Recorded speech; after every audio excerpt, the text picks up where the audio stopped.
États-Unis, il y a un mutu na bengi ye. Un mutu na invité ye. Aye ko parler la bisose. Mais il n'y a pas ces années. Kali kamona zone la makasi papa.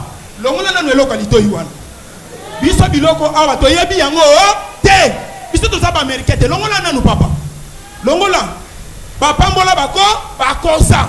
Les lois sande li pambo li asolo. Longola lokalito. Biso to zaba chrétien. Biso to zaba na nzambe. Yo sa américain. Lokolo bali mwana na nga yo poko mikre chrétien. Et c'est ngeli yeso fo na kata bomo ina yo. Ko budenga ite papa na ko kitombanga na likofi ya. Zo mon église. Dans l'Amérique so budenga na sime na nzoto. Ye na sime na nzoto. Ngana so bazo budenga. Ba presse. Mobalo yelinga yo so budenga. Papa. Okene ko katela ngai lokola ngombe te. Asa mwana ya mutu.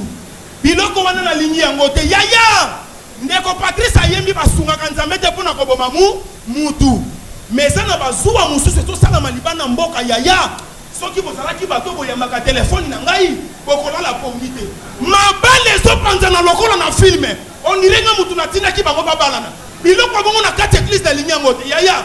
Nga soki na somi munduki na ko sili église na ko bome. Boniko e komini nyango. Sermito sabato sayo. Ngana tindio kene ko panza libala te.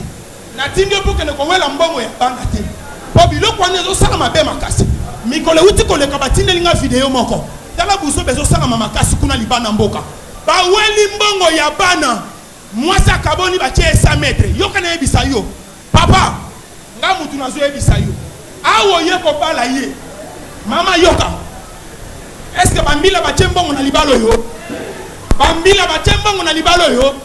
Siko bobengela ka bambila pona nini likamo mukeso ka koika na kata libala to benga mbila na telefone mbila yewa na sali nini aye tangu mbila ko yeba zumo bali ba che 100 mètres est-ce que biloko bongo église ça kitoko eza kitoko siko bolingi nini na mi chuba melina mi boma po église ngo botikala nango boni boy ko ngana ko mi boma na sala déjà témoin liboso frère ma sécurité na moi.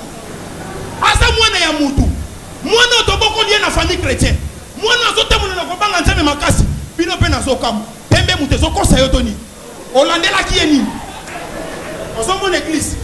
Ngana ko tokola mutu mbeli abo okamu